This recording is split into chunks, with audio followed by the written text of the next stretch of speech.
하나님의 말씀 보도록 하겠습니다. 하나님의 말씀은 마가복음 2장 1절에서 12절까지 말씀입니다. 함께 교독하도록 하겠습니다. 마가복음 2장 1절에서 12절까지 말씀입니다. 제가 먼저 읽겠습니다. 수일 후에 예수께서 다시 가버나움에 들어가시니 집에 계시다는 소문이 들린지라. 많은 사람이 모여서 문 앞까지도 들어설 자리가 없게 되었는데 예수께서 그들에게 도를 말씀하시더니 사람들이 한 중풍병자를 네 사람에게 메워 가지고 예수께로 올세 무리들 때문에 예수께 데려갈 수 없으므로 그 계신 곳에 지붕을 뜯어 구멍을 내고 중풍병자가 누운 상을 달아 내리니 예수께서 그들의 믿음을 보시고 중풍병자에게 이르시되 작은 자야 내 죄사함을 받았느니라 하시니 어떤 서기관들이 거기 앉아서 마음에 생각하기를 이 사람이 어찌 이렇게 말하는가 신성 모독이로다. 오직 하나님 한 분 외에는 누가 능히 죄를 사하겠느냐. 그들이 속으로 이렇게 생각하는 줄을 예수께서 곧 중심에 아시고 이르시되 어찌하여 이것을 마음에 생각하느냐. 중풍병자에게 뇌 죄사함을 받았느니라 하는 말과 일어나 내 상을 가지고 걸어가라 하는 말 중에서 어느 것이 쉽겠느냐. 그러나 인자가 땅에서 죄를 사하는 권세가 있는 줄을 너희로 알게 하려 하노라 하시고 중풍병자에게 말씀하시되 내가 내게 이르노니 일어나 내 상을 가지고 집으로 가라 하시니 그가 일어나 그 상을 가지고 모든 사람 앞에서 나가거늘 그들이 다 놀라 하나님께 영광을 돌리며 이르되 우리가 이런 일을 도무지 보지 못하였다 하더라. 아멘. 그들의 믿음을 보시는 하나님, 그들의 믿음을 보시는 하나님이라는 제목으로 함께 하나님의 은혜를 나누고자 합니다. 오늘 마가복음 2장 3절에서 5절 말씀에 보면 중풍병자의 친구들이 있었습니다. 함께 마을 사람일 수도 있고요. 함께 마음의 그 고통을 나눴던 서로를 위로하고 서로를 위해서 기도하며 중보했던 사람들이 있었습니다. 그 사람들 중에 4명의 사람들이 결심을 하고 이 교우분을 침상에 이렇게 이동식 침대하는 것에 이렇게 태워서 이렇게 예수님께로 찾아왔습니다. 그런데 큰일이 발생했습니다. 그렇게 예수님께로 모시고 가야 되겠다는 마음을 가졌는데 그 선한 마음을 품었으면 한 번에 해결이 다 돼야 되는데 큰 장애물이 나타났던 것입니다. 그것은 바로 예수님 곁에 예수님을 둘러싸고 있었던 사람들 때문에 예수님께로 가까이 데려갈 수가 없는 것입니다. 이 사람들의 무리가 얼지나 열심은 있는 것은 좋지만 배려하는 마음이 없었던지 이렇게 아픈 분이 있습니다. 예수님께로 인도하겠습니다. 라고 말을 해도 그 말을 도무지 들어주지가 않는 것입니다. 그분들도 워낙 다급했던 분들이기도 했지만 다급하고 어려울 때 양보할 수 있는 그래요. 제자리라도 내어드릴게요. 제가 비켜드리겠습니다. 누구 하나 나서서 그 자리를 길을 열어주는 사람이 없었던 것입니다. 설령 있었다고 할지라도 그 많은 사람들이 운집해 있었기 때문에 시끄러운 소리 때문에 여러 사람들의 웅성거리는 소리 때문에 그 길을 열어주지 않았던 것입니다. 그러자 그 어려움 속에서도 이 4사람은 포기하지 않고 그 지붕으로 올라가서 그 건물의 그 집의 지붕으로 올라가서 그 고고학적으로 보면은 그냥 지붕만 있으면 그냥 내릴 수 있는 것이 아니라고 합니다. 지붕이 있는 것을 뜯어내야 된대요. 나무도 좀 이렇게 걷어내고 집도 걷어내고 그것을 수고롭고 어려운 일이지만 그리고 위에서 뭔가 뜯어낼 때 먼지가 떨어졌을 거라는 거예요. 그런데도 밑에서 막 하지 말라고 해도 도무지 알지 못하니까 주님께로 인도해야 되겠다는 그 일념 하나로 그 뜨거운 마음으로 우리 주님이라면 정말 고쳐주실 거야. 우리 주님께만 모시고 가면 하나님께서 역사를 이루실 거야 라는 마음으로 그 지붕을 끝까지 뜯어내려고 장애물이 있을 때 포기하지 아니하고 줄을 달아서 이 중풍병자를 내렸던 것입니다. 그때 예수님께서 이렇게 말씀하십니다. 5절 말씀입니다. 마가복음 2장 5절 말씀입니다. 함께 합독하도록 하겠습니다. 시작. 예수께서 그들의 믿음을 보시고 중풍병자에게 이르시되 작은 자야 내 죄사함을 받았느니라 하시니라고 말씀하셨습니다. 그들의 믿음을 보셨다고 예수님께서는 말씀하신 것입니다. 스스로 하나님께 나아갈 수 없고 스스로 예수님께 나아갈 수 없는 이들은 모두가 중풍병자일 것입니다. 그렇기에 중풍병자는 내 아들이 될 수도 있고 예수 믿다가 떠난 내 아내가 될 수 있고 내 남편이 될 수 있습니다. 그리고 상처를 받아 눈물로 가슴 아파하는 우리의 교우일 수도 있는 것입니다. 그러나 하나님 오늘 이 본문을 통해서 서로를 돌아보라고 말씀하고 계십니다. 하나님은 이렇게 믿음의 마음으로 믿음으로 사랑하는 교우들을 돌보는 우리의 수고를 결코 잊으시는 분이 아니신 줄로 믿습니다. 하나님을 빚쟁이로 만들 수 있는 분이 과연 이 세상에 존재할까요? 박학수 권사님 제가 한번 여쭤볼게요. 권사님, 하나님을 빚쟁이로 만들 수 있는 사람이 이 세상에 있을 수 있을까요? 역시 우리 휴스턴 순복음교회 성도님들은 참 수준이 참 높으십니다. 맞습니다. 정확하십니다. 성경 잠언서 19장 17절 말씀에 보니까 하나님을 빚쟁이로 만드는 법을 하나님이 성경을 통해 적어 놓으셨습니다. 우리 같이 19장 17절 말씀 같이 보도록 하겠습니다. 시작. 가난한 자를 불쌍히 여기는 것은 여호와께 꼬이는 것이니 그의 선행을 그에게 갚아주시리라. 나는 하나님을 빚쟁이로 만든다고 생각하지 않는다고 할지라도 하나님 제게 빚지신 거 아니에요. 제가 이렇게 주님의 몸된 교회를 섬기는 것 제가 하나님께서 제게 빚지시는 거 아닙니다. 제가 주님께 빚진 빚을 오히려 갚는 일입니다. 주님께 감사하는 일입니다. 저를 사용해 주셔서 감사합니다. 이런 마음으로 이런 고백으로 주님께 행한다, 주님의 교회를 위해서 행한다 할지라도 하나님은 그렇게 생각지 않으신다는 겁니다. 하나님은 빚진 것으로 생각하셔서 오늘 내가 누구누구 아무개에게 빚을 졌구나. 내가 언젠가 이 빚을 갚아야 할 텐데 라고 생각하시면서 하나님이 마음에 자꾸 부담을 느끼신다는 거예요. 그래서 하나님은 스스로 나아갈 수 없는 그 누군가를 위해서 하나님을 대신해서 하나님의 손가발이 되어서 다가가고 사랑하고 존중하는 마음으로 공감하고 함께 아파하고 믿음으로 행하는 이들을 결코 잊지 않으신다는 것입니다. 이사야서 35장 3절에서 4절 말씀에 이런 말씀이 있습니다. 제가 읽도록 하겠습니다.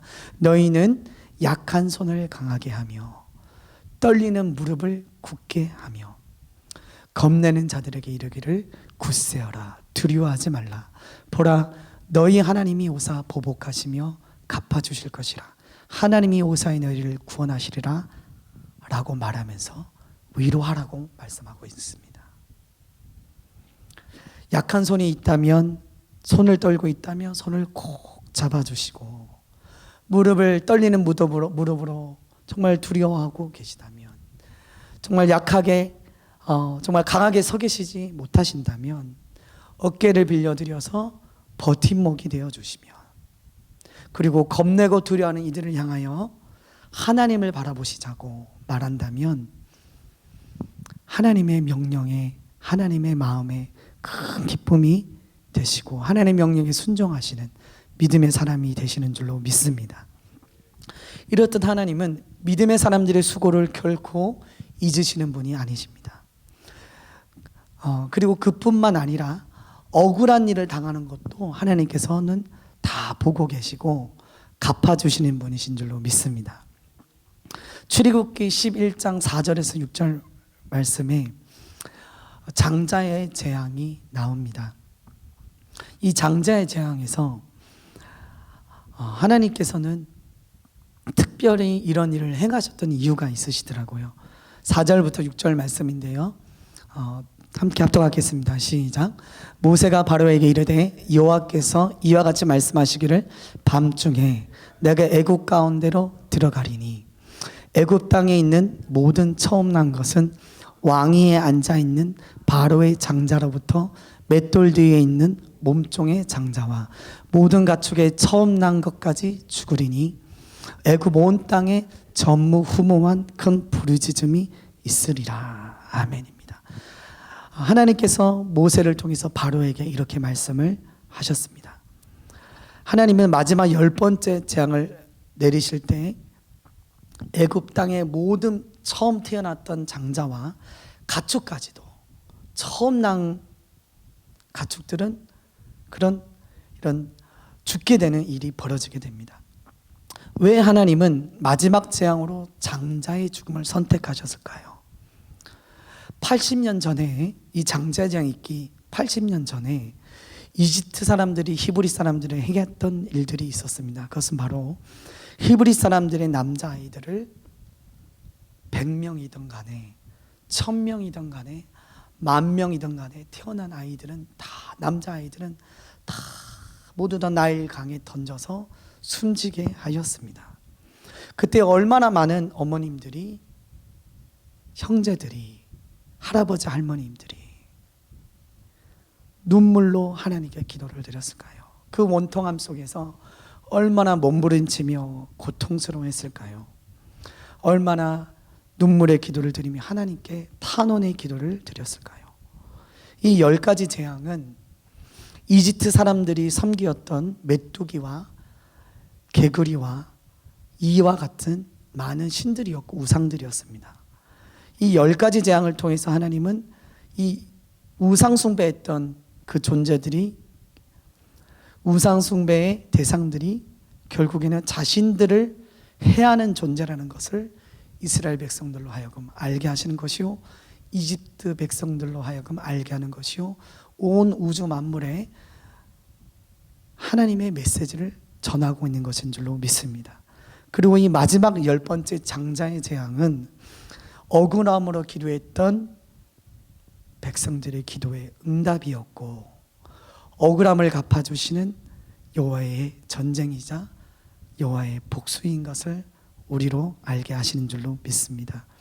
이렇듯 하나님은 80년 전에 백성들이 핍박받았던 핍박을 잊지 않으셨습니다. 그리고 바로의 마음은 첫 번째 재앙 때도 완고하고 두 번째 재앙 때도 완고했습니다. 계속 이렇게 완고해지고 교만해진 것도 징계가 다 끝나기까지 이 사탄의 왕권을 보지 못하고 교만의 왕권을 보지 못했던 것도 다 그 죄값을 치르느라 그렇게 버티 못했나 보다 싶기도 합니다. 그러므로 우리는 혹시나 우리가 만약에 지금 교만의 길을 가고 있거나 오만한 자리에 앉아 있어서 힘을 행사하고 있다면 빨리 깨닫고 돌이켜서 회개하고, 죄악의 길을 돌이키지 못하고 있다면 빨리 회개하고 금식하고 말씀으로 돌아와 보혈의 능력을 의지해야 될 줄로 믿습니다. 6월절 어린 양의 피를 의지하고 주님의 보혈의 능력을 의지하고 주님께 나아가야 될 줄로 믿습니다. 억울함을 당하는 것도 이렇게 하나님께서 정말 80년 100년이 지나도 잊지 않고 기억해 주신다면 하나님이 내가 너한테 빚을 졌구나 라고 여기실 만큼 당신의 자녀들과 백성들을 위해 애쓰는 수고는 얼마나 하나님이 더 많이 기억하시고 기뻐하실까 싶습니다. 우리는 5절에서 우리가 읽었던 5절에서 예수께서 그들의 믿음을 보시고라는 말씀을 기억하면서 아파하는 이들을 위로하고 기도하지 못하는 이들을 기도의 자리로 인도를 하고 복음을 모르는 자들을 주님께로 인도할 수 있는데 힘쓸 수 있는 성도님들 한 분 한 분 되시기를 주님의 이름으로 축원을 드립니다. 마가복음 2장 5절 말씀 다시 한번 읽기를 원합니다. 마가복음 2장 5절 말씀입니다. 함께 읽겠습니다. 시작. 예수께서 그들의 믿음을 보시고 중풍병자에게 이르시되 작은 자야 내 죄사함을 받았느니라 하시니. 이번에는 예수님께서는 병 고침을 받으러 온 사람에게 이렇게 말씀하십니다. 내 죄사함을 받았다라고 말씀하십니다. 병도 고침을 받아야 하지만 주님의 눈에 보시기에는 주님을 찾아온 이들에게 더 큰 문제는 죄의 문제를 해결해야 하기 때문일 것입니다.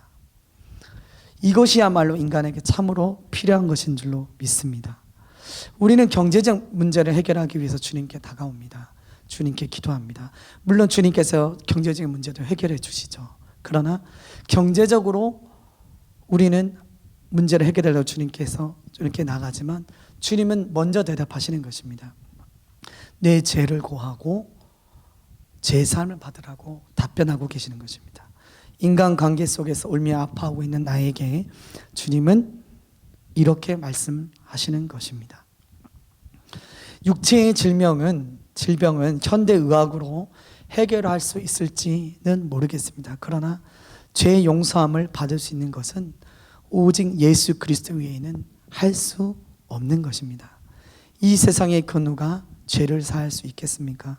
그 누가 우리를 구원할 수 있겠습니까? 예수 그리스도 외에는 하나님께서 우리에게 주신 다른 이름이 없습니다. 예수님께서도 말씀하십니다. 내 상을 가지고 걸어가라라고 말씀하시는 것보다, 곧 치유해 주시는 것보다 내 죄사함을 받았느니라고 말하는 것, 이렇게 말하는 것이 더 어려운 일이라고 말씀하시는 것입니다. 마가복음 2장 9절에서 12절 말씀입니다. 마가복음 2장 9절에서 12절 말씀입니다. 제가 읽겠습니다. 중풍병자에게 내 제삼을 받았느니라고 하는 말과 일어나 내 상을 가지고 걸어가라 하는 말 중에 어느 것이 쉽겠느냐? 그러나 인자가 땅에서 죄를 사하는 권세가 있는 줄을 너희로 알게 하려 하노라 하시고 중풍병자에게 말씀하시되 내가 내게 이르노니 일어나 내 상을 가지고 집으로 가라 하시니 그가 일어나 그 상을 가지고 모든 사람 앞에서 나가거늘 그들이 다 놀라 하나님께 영광을 돌리며 이르되 우리가 이런 일을 도무지 보지 못하였다 하더라 라고 말씀하십니다. 예수 그리스도는 죄를 사하시는 분이라는 것을 알게 하시고 그리고 죄를 사하여 주시는 것이 더 어려운 일이다라는 것을 우리에게 알려주고 계시는 것입니다. 그러므로 우리가 질병에 처해 있든지 경제적인 문제 가운데 있든지 인간관계 속에서 고통으로 시름하든지 간에 우리는 고통을 헛되이 받아서는 안 될 줄로 믿습니다. 질병을 헛되이 받아서는 안 됩니다.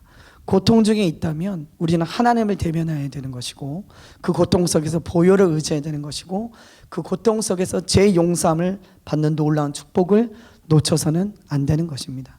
고생만 하다가 질병 속에서 고통만 받다가 그 고단의 시기를 지나가서 다시 아무 일도 없었던 것처럼 고통이 없었던 것처럼 내 뜻대로 내 고집대로 하나님을 떠나 살아갈 것이 아니라 그 아픔 속에서 반드시 하나님을 대면하여서 놀랍게 새롭게 변화되는 놀라운 축복의 은혜가 있어야 될 줄로 믿습니다. 이사야서 30장 20절에서 21절 말씀에 보면 환난의 떡과 고생의 물이 나옵니다. 그런데 19절 말씀에 하나님께서 이렇게 말씀하십니다. 내가 너희에게 은혜를 베풀어 주겠다라고 말씀하십니다. 그리고 나서 그 은혜가 베풀어 주신 은혜가 어떤 은혜라는 것을 20절과 21절에서 설명하고 있는데요. 제가 읽도록 하겠습니다. 주께서 너희에게 환난의 떡과 고생의 물을 주시나 내 스승은 다시 숨기지 아니하시리니 내 눈이 스승을 볼 것이요 환난의 떡과 고생의 물을 먹을 때 나를 가르쳐줄 스승을 볼 수 있는 눈이 열리는 것이 은혜라는 것입니다. 그리고 21절 말씀입니다. 함께 읽겠습니다. 시작. 너희가 오른쪽으로 치우치든지 왼쪽으로 치우치든지 내 뒤에서 말소리가 내 귀에 들려 이르기를 이것이 바른 길이니 너희는 이리로 가라 할 것이며 왼쪽으로 치우쳤을 때 오른쪽으로 치우쳤을 때 성령의 음성을 듣게 하셔서 내가 어떻게 바른 길로 가야 할 것인 것을 깨달아 알 수 있는 것이 하나님께서 베푸시겠다고 약속하신 은혜라는 것입니다. 그러므로 우리는 은혜의 때에 이 은혜의 기회를 잡아야 될 줄로 믿습니다. 5절 말씀에 보면 작은 자야라고 말씀하십니다. 작은 자라는 것은 그 중풍병자에게 하신 말씀입니다. 주변 사람들이, 하나님께서는 주변 사람들의 믿음도 보시지만 하나님 앞에 나와 있는 당사자의 믿음도 보십니다. 하나님을 모르고 내 뜻대로 살아갈 때가 많지만 정말 부모님의 많은 기도를 통해서 하나님께로 인도가 되고 하나님께서 감동하시면 하나님께서, 예수님께서 정말 그 주변 사람들의 믿음을 보시고 감동하시고 하나님께 역사를 일으키시기에 다가가십니다. 그때 예수님께서는 그 중풍병자에게 이렇게 말씀하시는 것입니다. 작은 자야 라고 말씀하십니다. 이 작은 자라는 것은 랍비디 제자들에게 했던 말씀이기도 한데요, 한편으로는 따뜻한 말이 될 수도 있고 한편으로는 다른 사람에게는 작은 자라는 말을 들으면서 기분 나쁜 소리도 될 수 있습니다. 기분 나쁜 소리도 될 수 있는 것이죠. 그런데 이 기분 나쁜 소리를 들었을 때 마음이 낮아져서 겸손해진 사람만이 그 순간을 견딜 수 있는 줄로 믿습니다.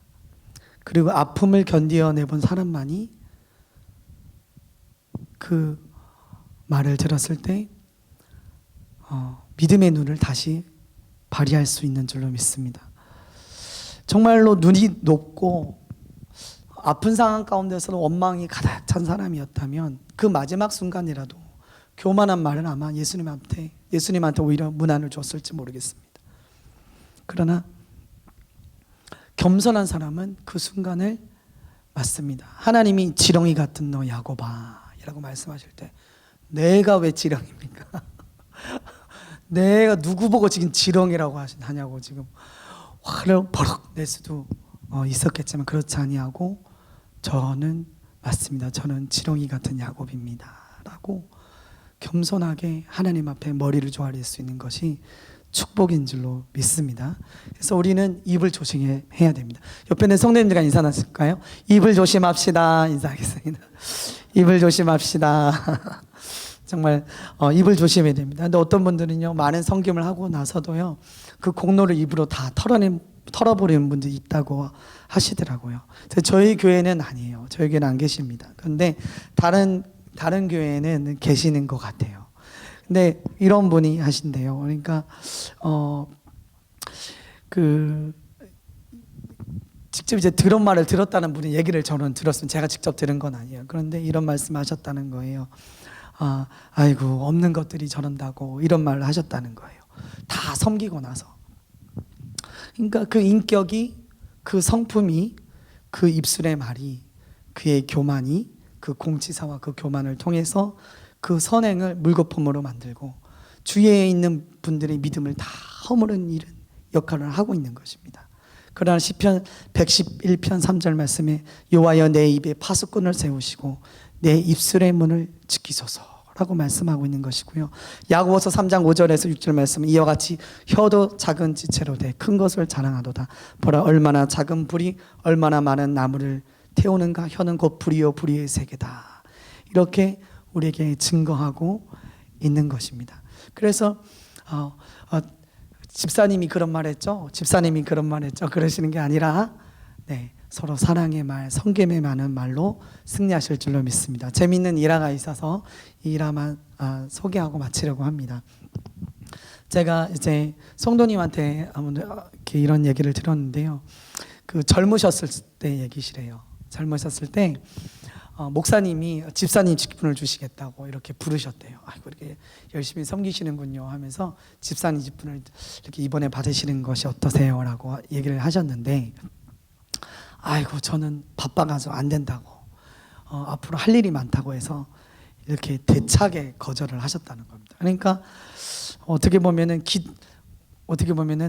하나님의 승인을 받는 게 아니라 내가 승인을 내서 그냥 그렇게 하나님한테 통보를 하신 거죠. 근데 하나님께 그렇게 간절히 구하지 않고 대차게 거절하고 나서 2주가 지났는데 꿈을 꾸셨다는 거예요. 근데 꿈을 이렇게 꿨는데 하나님이 이렇게 아무개 성도를 이름을 막 부르셨다는 거예요. 그래서 이렇게 다가오시더니 반짝반짝이는 신용 크레딧 카드를 이렇게 손에 들더니만 받으라고 주셨다는 거예요. 그런데 꿈속에서 나를 지켜봤는데 그냥 황당하게도 안 받겠다고 거절을 하더라고요.